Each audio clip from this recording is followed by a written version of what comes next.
¿Qué tal? ¿Cómo estáis? Hoy la cosa viene cargadita. Empezamos con el ámbito internacional porque Trump anuncia la creación de un grupo de trabajo para erradicar el sesgo anticristiano con la fiscal general. También se creará una oficina de la fe.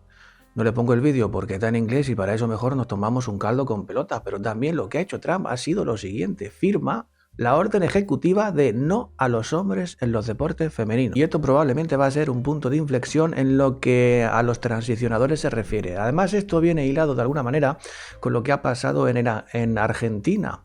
Dice, el gobierno de Milei prohíbe en Argentina los tratamientos y cirugías de cambio de sexo en menores de edad. Vamos a escuchar un poquito porque no deja de ser bastante interesante. Bueno, muy buenas tardes a todos. Queríamos contarles que el gobierno nacional decidió prohibir los traslados en cárceles a raíz de cambios de género. Esto quiere decir que si un condenado está en una cárcel de hombres, ya no va a pedir el traslado a un pabellón de mujeres solo por autopercibirse como tal.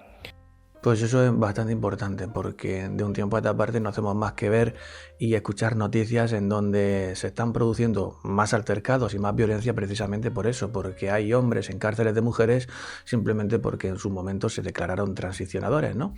Así que bueno, esto me parece un punto a favor y creo que de alguna forma es una medida por la que deberían optar otros países. Vamos a seguir escuchando un poquito más. El año pasado en Córdoba, por ejemplo, un hombre condenado por un delito que incluía violencia de género dijo autopercibirse mujer y luego de ser trasladado a una cárcel de mujeres abusó de otras internas.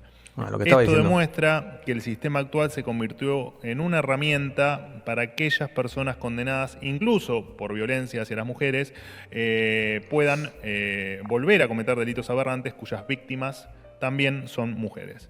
Esta decisión va a permitir ir hacia un sistema mucho más razonable que garantiza la seguridad de todas las detenidas y termina con los delirios fomentados por la nefasta ideología de género. Bien, pues este es un punto evidentemente muy importante, o yo al menos así lo considero, y creo que, como he dicho antes, muchos más países deberían optar por esta medida. Pero claro, aquí, ¿cómo se explica o cómo justifican el hecho de que vayan a cancelar o a prohibir los tratamientos de cirugía para los menores de edad? Pues en ese sentido tengo aquí un vídeo de Danam, que a mí este hombre la verdad es que me encanta porque todo lo que dice tiene muchísimo sentido y prácticamente normalmente suelo estar muy de acuerdo con él, y vamos a escucharlo porque evidentemente es una forma de justificar bastante inteligente el hecho de prohibir estos tratamientos, ¿no? Porque hay una especie de controversia ahí a la hora de decir que si Milei es tan liberal y es siempre el respeto irrestricto a los proyectos de vida ajena y todo este tipo de cosas, ¿no?, que se están diciendo, pues claro, entonces si tenemos en cuenta este tipo de argumento inicial o premisa sobre la que se sustenta todo, pues muchos podrían decir, ¿y entonces por qué prohíbes esto ahora, no? Bueno, pues aquí Dana nos lo va a explicar muy bien y nos va a poner una justificación bastante inteligente que creo que es importante compartir. Vamos a escucharlo. Una pregunta a los hijos de puta que lucran con esto. Un chiquito de 10 años, como el que vimos el otro día en la marcha, ¿se puede hacer un tatuaje? No. ¿Saben por qué no se puede hacer un tatuaje a un chiquito de 10 años? Porque todos hemos llegado a la conclusión como sociedad de que un chico de 10 años no tiene la conciencia lo suficientemente desarrollada como para tomar una decisión que lo va a afectar por el resto de su vida. Entonces no se puede tatuar. ¿Cómo?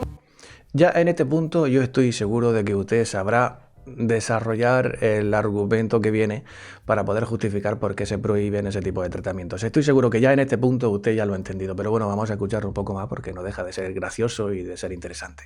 Puede ser que un chiquito que todos hemos aceptado socialmente, que no tiene la conciencia lo suficientemente desarrollada como para tomar una decisión que lo va a acompañar por el resto de su vida, puede tomar la decisión que lo va a acompañar por el resto de su vida de hacerse un tratamiento hormonal. La hormonización de niños, las infancias trans, son una forma de abuso de menores, son una forma de corrupción de menores, porque vos los estás sexualizando. Nadie está discutiendo de verdad la identidad de estos chicos. Nadie está a ver cuál es la identidad ideológica de un chico de 10 años, la identidad política, para ver si abrimos el debate, a ver si puede votar, por ejemplo. No, claro. Están yendo a los genitales, no a la identidad. Bueno, pues creo que el debate tiene muchas esquirlas, tiene muchos factores, pero evidentemente en su nivel más esencial y orgánico podría decirse básicamente que se resume a eso, ¿no? Una persona nace con una serie de genitales y en base a eso se le define su propio sexo, que no género. Y creo que en este aspecto pues poco más habría que decir, salvo que siempre haya por ahí alguno que quiera liarse la manta ideológica a la cabeza para poder decir muchas más cosas y entonces echarte en cara de que no estás respetando sus sensibilidades, su manera de identificarse y de autoconcebirse y patatín y patatán. Y al final todo se resume a lo mismo, ¿no? Y es que tú puedes identificarte como te dé la gana, pero siempre y cuando no me obligues a mí a hacer una serie de acciones para que tú te sientas bien. Es decir, y tampoco me tienes que obligar a pagar una serie de impuestos para que tú puedas pues, gestionarte todas las operaciones o todos los tratamientos que a ti te dé la gana o que te venga en gana, ¿no? Entonces, bueno, de momento veo bien que se prohíba esta serie de tratamientos para los menores de edad y cuando ya sean mayores de edad, pues si pueden financiárselos, que lo hagan y que cada uno es libre de hacer lo que quiera. Seguimos en el ámbito internacional porque Netflix ha dejado de hablar directamente con Carla Sofía Gascón y ahora se niega a cubrir ningún gasto por su viaje durante la temporada de premios. Si Gascón quiere asistir a algún evento durante la temporada de premios, ahora tendrá que hacerlo con sus propias finanzas, es decir, que cuando vaya a los Oscars, pues va a tener que ir pagándoselo de su propio bolsillo y si se tira o si se toma alguna copa, pues a lo mejor tendrá que abonarlo con un besito en la frente. No solo le está pasando esto a Carla Sofía Gascón, sino que además, miren esto, se lo dice El Mundo, la editorial de Carla Sofía Gascón cancela la publicación de su próximo libro tras la polémica por sus mensajes. A este nivel hemos llegado para que ustedes vean y se crean que evidentemente la cancelación existe, la cancelación ideológica existe. Pues hemos tenido numerosos ejemplos a lo largo y ancho de la vida de este canal, les he puesto y desgraciadamente y desafortunadamente seguramente también les tendré que ir poniendo en lo sucesivo, porque al final las empresas que suelen arrodillarse a este tipo de ideología pues funcionan así, son las más canceladoras que existen. Existen en los dos ámbitos, evidentemente, en los dos espectros de los políticos, pero no deja de ser curioso que en este espectro de la izquierda política más radical siempre suelen ser los más autoritarios y totalitarios. Seguimos ya o no, ya llegamos a España, en el ámbito español. Bueno, quiero decirles que de alguna forma pues me ha gustado contemplar que la vuelta de Ana Rosa Quintana a las mañanas ha estado de alguna manera trufada por ese arrebato de cantarle las 40 o meterle zascas o destruir de alguna manera la esencia política de Sánchez y de todo lo que rodea a su partido más que otra cosa corrupto, ¿no? Entonces, bueno, de alguna forma no les puedo poner el vídeo porque evidentemente tiene copyright, pero no se ha cansado Ana Rosa de tirarle de las orejas a Pachi López y de decir todo lo que tenía que decir y mucho más y poner los puntos sobre las íes a este gobierno corrupto de Sanchinflas, ¿no? Entonces, bueno, pues de alguna forma me alegra y de alguna forma es agradable contemplar que esto lo puede hacer una persona con tanta voz mediática como es Ana Rosa Quintana, que además viene sufriendo de un tiempo a esta parte una serie de acosos por parte de Montero, Pablo Iglesias y toda esta caterva de podemongers que siempre van metiéndose con los que le van bien en la vida. Y bueno, aunque esto no deja de ser una faceta más mediática que otra cosa, no está de más que de vez en cuando una cadena tan ensimismada como la que pueda ser Telecinco, pues esboce estos pequeños menesteres y estos pequeños mensajes hacia el gobierno corrupto de Pedro Sánchez. Y ahora sí, llegamos a una de las noticias que también están ejerciendo bastante presión y bastante influencia en el ámbito español. Se la leo de Europa Press, dice: el ingreso mínimo vital llega en enero a más de 2 millones de personas que viven en 671.849 hogares. He querido rescatarles esta noticia porque esta noticia se puede tomar de dos maneras. Una manera es la de taparse los ojos y solo dejarse llevar por el dato y decir, madre mía, qué alegría, ¿no? Más de casi 700.000 hogares van a recibir el ingreso mínimo vital y así es como el Estado ayuda a la gente más desfavorecida.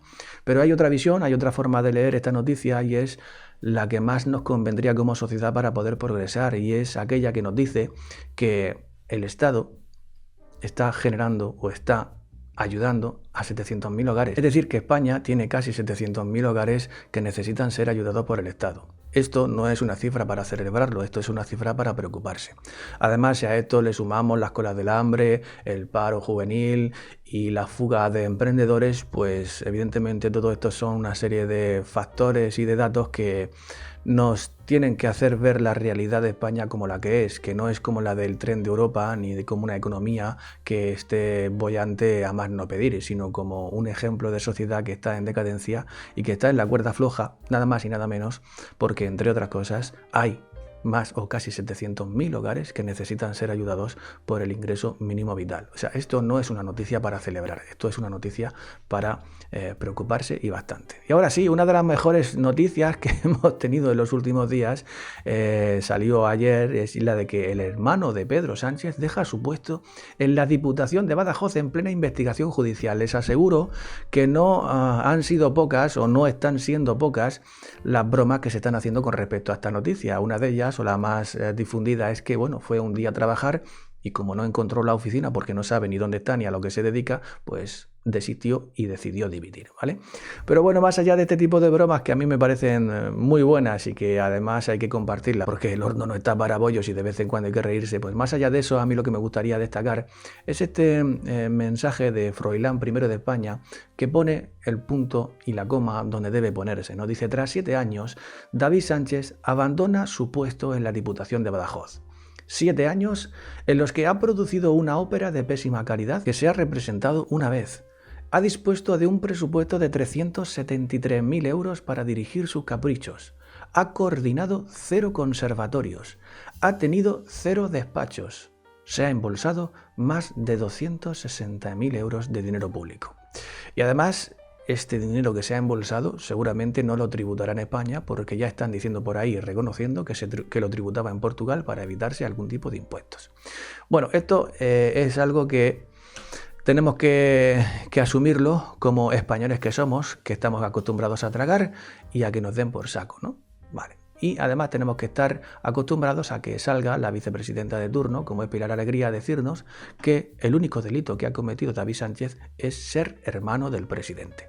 Esta persona yo no sé muy bien cómo definirla, pero siempre me ha dado la sensación de que es la típica que está dispuesta a salvarse el culo chupando el de los demás, siempre y cuando estos culos estén por encima de su propia jerarquía, ¿no? Entonces, para poder definir a Pilar Alegría, pues yo diría eso, ¿no? Es una chupaculos, y con perdón de la mesa si ustedes están cenando o comiendo, que está dispuesta a hacer y decir cualquier cosa para salvar su propio orto, ¿Qué tenemos más por aquí? Bueno, este mensaje de Malena Nevado para que no perdamos de alguna forma la perspectiva ni perdamos la diana de a quién tenemos que estar poniendo el foco para poder dilucidar quiénes son los verdaderos personajes que están ahora mismo en la cuerda floja y sobre los que hay que proyectar cierta disposición judicial, por decirlo de alguna forma, y dice lo siguiente, Malena Nevado dice, dejo por aquí una lista para que no nos olvidemos dónde debe estar el foco. Dice, Begoña Gómez, esposa de Pedro Sánchez. David Sánchez Pérez Catejón, hermano de Pedro Sánchez, este ya ha desistido, ha dimitido, no ha soportado el foco de la presión mediática y ha dicho, mira, yo me voy a otro sitio y a donde me dejen tocar tranquilo, que no merece la pena estar en este lugar si para eso tengo que estar tragando pues todo lo que me están metiendo y probablemente con razón. 3. José Luis Ábalos, es ministro de Pedro Sánchez. Fíjense que todos están relacionados directa o indirectamente con Pedro Sánchez. Han sido ministros o lo siguen siendo y dependían o dependen directamente del PSOE. 4. Álvaro García Ortiz, fiscal general del Pedro Sánchez. Miguel Ángel Gallardo, presidente del PSOE de la Diputación de Badajoz. Juan Bernardo Fuentes Curbelo. Tito Berni, el diputado de PSOE de Pedro Sánchez. Diego Villafañe, teniente fiscal de la Secretaría Técnica de Fiscal General de Pedro Sánchez. Ángel Víctor Torres, ministro de Política Territorial y Memoria Democrática de Pedro Sánchez. Fernando Villén, de la Fundación Andaluza Fondo de Formación y Empleo FAFE. Francis Puig, hermano del expresidente valenciano del PSOE Chimo Puig. Carlos Martínez, alcalde de Soria y secretario general del PSOE de Pedro Sánchez en Castilla y León. Jacinto Viedma, secretario de organización del PSOE de Pedro Sánchez de Jaén. Y aquí esto lo deja con una serie de puntos suspensivos porque verdaderamente pues hay más, no caben en un solo tuit y hay que dejarlo ahí para que cada uno pueda investigar por su propia cuenta y para que nos demos cuenta de que evidentemente pues todo el entorno de Sánchez es un nido de cuervos arribistas que se pusieron en su momento en un puesto que probablemente no merecieran y que han estado chupando del frasco todo lo que han querido y más a costa del dinero y del esfuerzo de todos los españoles. Bien, aquí hay unas declaraciones, ya siguiendo con el ámbito nacional, de Santiago Abascal. No les voy a poner el vídeo, pero sí les voy a leer el tuit, porque dice, muchos medios nos preguntan por las cuestiones internas de Vox y las respondemos. Pero sabemos cuál es nuestra obligación. Hay que dejar de mirarse el ombligo y mirar hacia afuera, hacia la gente. ¿Cómo echamos a Sánchez? ¿Cómo mejoramos la vida de los españoles? Para eso estamos aquí y para nada más. Creo que esta es una buena reflexión, creo que esta es una muy buena postura y creo que, es que esto sí es cierto y si va con el ánimo de abrazar la complejidad de la política en su factor más amplio, por decirlo de alguna forma, creo que es importante y tenerlo en cuenta, porque esto implica que seguramente puedan existir una serie de negocios y de tratos que puedan salvarnos de Pedro Sánchez, sea como sea. En este sentido, me gustaría destacar una serie de respuestas y de tweets de Iván Espinosa de los Monteros, que vino a reforzar estas declaraciones de Santiago Abascal y donde de alguna forma pues, volvía a poner el foco precisamente en uno de los aspectos más importantes a día de hoy en la política, que es en el de estar abierto a poder hablar con ciertas personas para que los tratos que puedan surgir de esas conversaciones o de esos abrazos sean lo suficientemente interesantes e importantes como para poder salvar la vida de 48 millones de españoles. Iván Espinosa de los Monteros en su momento, no hace mucho, dijo: en los últimos días siento que estoy recibiendo una auténtica oleada de cariño y de interés por todas partes. Me siento muy agradecido por ello. También algunas personas han dicho públicamente que les gustaría que creara un partido nuevo o incluso que prestarían su estructura para crearlo. Esto lo dice porque no hace mucho salió Alvise Pérez diciendo que él se echaba a un lado si Iván Espinosa decidía hacerse cargo de ese acabó la fiesta. No sé cómo le habrá sentado esto a las ardillas, no sé cómo le habrá sentado el hecho de que Alvise haya querido hacerse a un lado, tal vez porque ya no soporta la presión o porque ha visto que no puede conseguir lo que quiere o porque ha visto que todo lo que prometió no puede llevarlo a cabo por lo que sea. No sé cómo le habrá sentado todo esto a las ardillas, ¿no? A los que siguen este partido de Se acabó la fiesta, pero el hecho es que lo dijo. Se dijo que públicamente, además en un vídeo, que él se hacía a un lado si verdaderamente Iván Espinosa quisiera hacerse cargo de Se acabó la fiesta. Bien, pues esto es lo que responde Iván Espinosa al respecto, con mucha educación y con mucha elegancia, como suele ser él. Dice: a estos últimos, es decir, a los que le prestarían la estructura de cualquier partido político, a estos últimos también quiero darles las gracias por su propuesta. Seguro viene intencionada, pero yo ya he explicado públicamente que no estoy en esa idea, sino en la de contribuir a la generación de las mejores ideas para España desde la sociedad civil. Es decir, que Iván Espinosa de los Monteros no le esperen en un nuevo partido político, porque yo creo que él está cansado de la vida política, se ha dado cuenta de que la política es muy compleja, de que no va solo de ideales, sino de seguramente connivencias por las que no está dispuesta a pasar. Y en ese sentido, pues ha dicho: mira, yo soy un tipo inteligente, puedo hacer una conferencia de los minutos que me dé la gana, la gente está interesada en mi persona y en mi inteligencia y creo que me voy a ganar la vida por ahí, además de los negocios que puedo hacer a nivel privado gracias a mis capacidades intelectuales. Y lo veo bien, al final cada persona tiene que mirar por uno mismo y por su familia. Y no olvidemos que Iván Espinosa creo que tenía 2 hijos, ¿no? 2 hijos que necesita cuidar, con los que necesita vivir, con los que necesita tener experiencias, y me parece muy bien que haya decidido que ahora mismo lo que para él es más importante, más allá de la política, es la familia y su propio desarrollo personal. Muchos podrán llamarlo egoísta, pero yo considero que llega un punto en la vida de un hombre en donde esa decisión es factible y esa decisión pues no se puede criticar siempre y cuando vaya por el bien de uno mismo y por el de su propia salud. Sigue diciendo Iván Espinosa lo siguiente: este debería ser el tiempo para que nos ilusionara una alternativa para echar a Sánchez, y de ahí mi llamamiento de estos días al entendimiento entre los dos partidos que hoy representan a la no izquierda española. En su mano está aprender a convivir desde el respeto mutuo a las ideas y a los votantes de cada uno.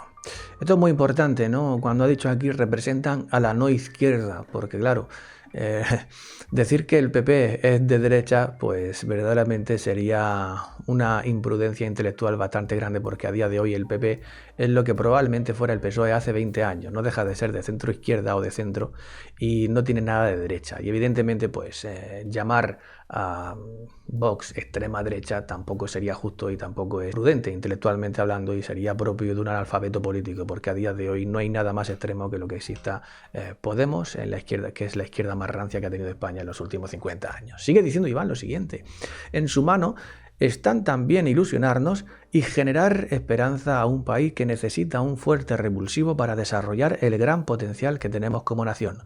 Ojalá veamos realizado ese deseo que compartimos millones de españoles.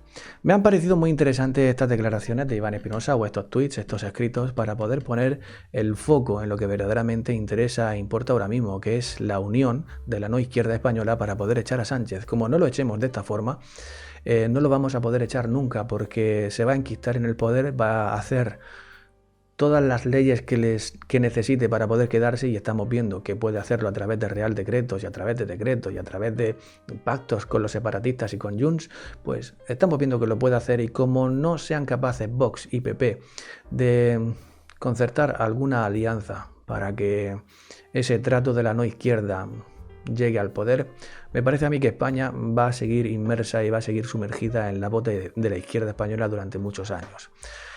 Como digo, estas declaraciones han venido al hilo de estas declaraciones, ¿no? de Iván Espinosa han venido al hilo de estas últimas declaraciones de Santiago Abascal, que las dijo en una entrevista que le hizo Negocios TV. Vamos a escuchar un minuto de la entrevista para darnos cuenta de que verdaderamente, pues, lo que quiere decir aquí Santiago Abascal es que todas las controversias que puedan existir sobre Vox y sobre sus posibles problemas internos, pues se están magnificando hasta el punto de que cuando pasa en el PSOE, pues la noticia dura un día, pero cuando pasa en Vox, pues aquí hace editoriales todo el mundo, ¿no?